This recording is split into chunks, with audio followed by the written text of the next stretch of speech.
Hey guys, I wanted to do a driving impression of the 89 L6 635 and the 85 M6 35. So I'm going to kind of just drive around a little bit, and I'm going to do a 0 to 60 time on both vehicles. The one thing I'm doing on this vehicle that's a little bit different is you can see that area right there. That's this is the economy, sport, and then manual mode for this 89, which is I don't have that in the 85. So I'm going to do a 0 to 60 test on economy. Then I'm going to flip it over to sport. So basically what that does is it holds it at a higher RPM for several gears, first, second, and third. Then you put it back into economy, and it's basically you know, shifts gears a little bit quicker. And then of course you've got the manual 3-2-1 mode, which allows you to shift it almost like a manual transmission. But for right now, we're going to do just driving perceptions in economy mode. As I've said in my earlier videos, this is just such a nice car to drive. It's just a solid car, very comfortable, seats are great, driving position's good. I'm 6'3", and I would say that I would like more legroom, but it's one of those deals where with all the classic cars and the kind of the older cars that I drive, I never really fit in most of them.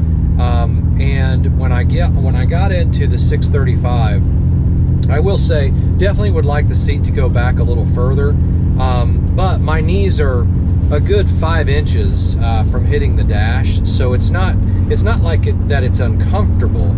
I would like a little bit more leg room, but in the long run, it's not that big of a deal. Huge windows all the way around you, so I mean, you have very good field of view. It's comfortable, power brakes, power steering, good turn signals, power windows, locks, you know, you got all that stuff right here. So overall driving impression, is just a great car to drive. Now, when you get it out on the road, the handling it's tight. You don't get a lot of squeaks and rattles with this car, which I was kind of surprised with, being an older car. But I think that's where the BMW DNA comes in. You've got a car that is very responsive. Let you hear that exhaust note. Very responsive, very tight. About the only things I've noticed on the 635s, even though it's not a pillarless design, which most cars, when I have a hardtop vehicle, when you have the front and back windows don't have a pillar or a B-pillar to basically keep them secure, there is quite a bit of road noise right here, and these tend to go out pretty easily on these 635s as far as the weather stripping. Again, don't have a lot. The only thing I would say is when you close the door, you know, kind of newer cars have that deal where it lowers the window by about an inch or so when you open the car door and when you're closing it, and then after it's closed, it goes back up again to get a really good tight seal. That's what I wish these windows would do. So really what I tend to do is I tend to lower the window a little bit, close the door, and then raise it back up, and you get a little bit of a closer seal on that weather strip. So overall, you know, I'm just doing about 35-40 miles an hour down the road out here in the country, no big deal, and it's quite a pleasant experience. I would put this up against any vehicle, even newer vehicles in the 2000s and so forth, as far as comfort, as far as drivability. But when you want to get on it, it becomes really sporty, it becomes lively. Here we go, guys. I'm getting it up into, that's 60. So again, at over 60, 70 miles an hour is where I'm at right now. You get a little bit of road noise, mainly wind noise from the windows. Nothing major though. I've driven this car at about 80, 85 miles an hour on the highway before and not had any issues. It's very comfortable. A few little kind of squeaks and rattles here and there, but overall a really nice car. It being the automatic, you can just sit back and relax and enjoy it. All right, that was a little bit better, 12.5. Guys, I think I can get I would bet I could shave off another second if I had better conditions. It's just not, it's a little bit too much traffic going on right now. But I think you could probably get that down to 11.5, no problem. Now remember, this is on kind of efficiency mode as far as transmission. So we'll try it again with sport mode and see what we can get. let's try this. Sport mode, good traffic, flooring it.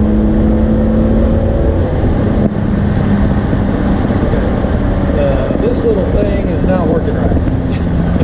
Because there's no way that it took 13.3 seconds to get to 60 on that. This thing must not be working smart. My little app here is just not making it work here. So I can tell you that was a much better run than 13.3 seconds. But again, we'll try it again here and see what we can come up with, and maybe it's just user error. All right, guys, I just did a run. I had a real good clean start, was able to really put some power behind it. You can hear it's keeping it in third gear in the sport mode, so much better throttle response. It's just a lot of fun to drive in sport mode. But I don't know, I think I've got 9.3, 0 to 60, something like that. Again, I think I could probably inch a little bit more out of it, so maybe a high 8, maybe a low 9, you know, a 9-second even. 0 to 60 I think is very capable. And remember, this is the 89 635 automatic transmission, 3.5 liter V8 or V8 straight 6, and what is it? I think I mentioned it has about 208 horsepower or something like that. So overall, not too bad for a mid-80s car in my opinion. In the 85 now, letting it get warmed up, and I can tell you just, you know, right off the bat, this car just has such a different feel to it when you're sitting in it, and obviously a lot of it has to do with the sport seats. A lot more leg room, so I'm not really sure why that car, the 89, is different than the 85 as far as leg room. I've got a good, almost a foot distance between my knees and the dash on this 85 versus the 89. So again, I don't know, I can't really explain that other than maybe there's a little bit more safety stuff built into the 89, so the lower dash is a little further back towards your knees. It doesn't look like there's that much difference, but there's definitely a ton more leg room in the 85 versus the 89. But overall, a lot more comfortable as far as leg room. Now, the seats in that car I definitely prefer as far as comfort, but these aren't bad. I mean, they got good side bolsters. They keep you in pretty good. You've got some adjustability on the base, and so overall, it's a comfortable place to be. I'm in the 85M, and it is a different place. A lot more lively, a lot more sporty. You just feel like, you know, you talk about a visceral experience. When you're in a sports car, you can tell, and I would say this M is definitely a sports car. Very much tighter suspension. A lot more noise intrusion into the cab of the car.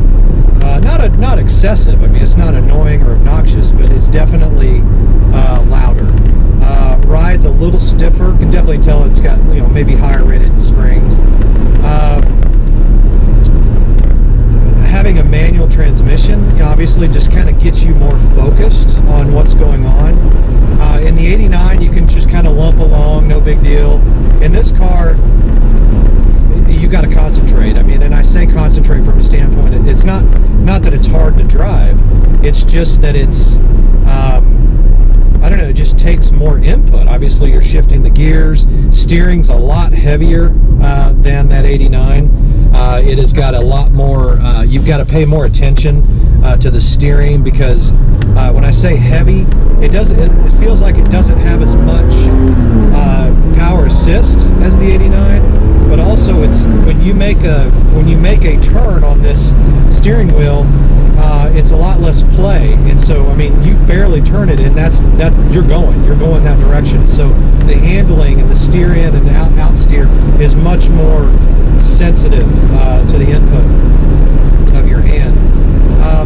Again, wind noise is there, but it's a pretty windy day, so you know, I can pretty much expect that. I'm cruising along third gear right now, 3,000, about 3,300 RPMs, probably about 45 miles an hour. The speedometer's broken in this car, so I can't really tell. But it's just cruising right along, no big issues. Very it's, again, you just feel like this is a sports car versus in the 89, definitely a cruiser.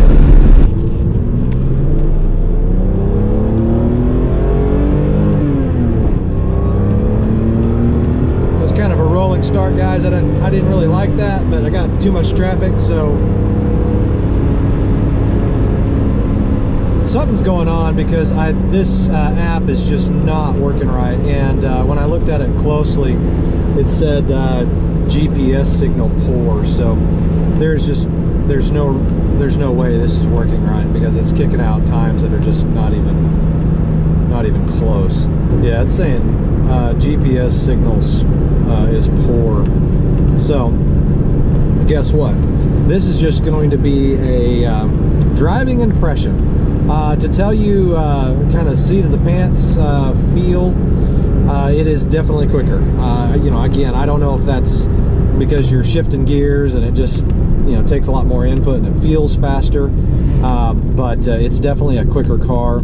I wish I could give you a 0 to 60 time, but obviously I'll have to do that at a later date when I can get a clearer signal on this GPS, because it's just not working today.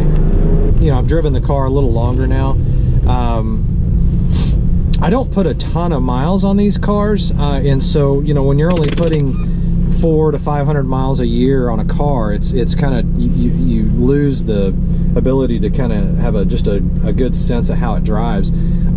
It was very tight when I first started driving it, but after I've driven it around now for a good 20 minutes, you know, things are warming up, much more comfortable. I would say I obviously prefer driving this car over the automatic, but the automatic has some really good enduring qualities. Very comfortable, quiet, almost a reserved sportiness. I mean, if you want to get sporty, you can. The exhaust note will kick back up, especially since I took that resonator off the back. Handles really well.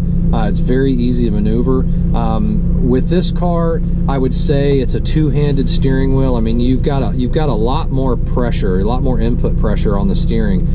So you've got a lot less power assist in this vehicle than the 89. The 89, you could definitely drive with one hand. You can turn it with one finger, get in and out of parking spaces very easily. This car is not like that. It's a lot tighter, a lot harder to turn the steering wheel. Brakes are a lot more sensitive on this M version. Definitely the car, if I was going in the mountains or windy roads, things like that, this is the car I would take.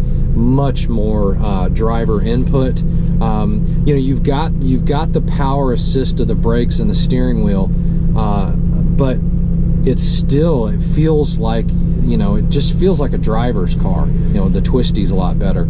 Keep it up in RPM, you know, higher ranges, because you got the gear shift, the manual transmission. It just feels like it would be something to go on a cross-country rally or something. Whereas that 89, yeah, it would do it, and it would do it very well. It would probably keep up with most cars. It would handle very well. You would never feel like you're pushing it over its limits. But it is definitely, you know, if I was going to go cross country and wanted a comfortable ride and so forth, I'd take the 89. If I wanted to have fun, have a little bit more sporty atmosphere, I would definitely take this. Both cars would be comfortable. Both cars would get you there quite fine. The seats are obviously a little bit more comfortable in that other car than this one, but space. I am completely shocked in the fact that I've owned both these cars, but I've never driven them back to back like this. You know, I always drive one car, or, you know, for a week or so, and then I'll drive this one later, you know, a few weeks later. It is amazing to me how much more space, legroom that this car has. And again, don't know exactly why that is. Maybe it is because I can get the seats a little further back in this one. I'm not really sure, but this one is a lot more comfortable from a standpoint of legroom and just overall height. You know, if you're a taller person. So again, it was a great experience. I wish I could show you the 0 to 60 times. Just can't do it today, sorry, but maybe I can follow up on a later video. So guys, God bless. Thanks for watching. Thanks for hitting that subscribe button below. Take care.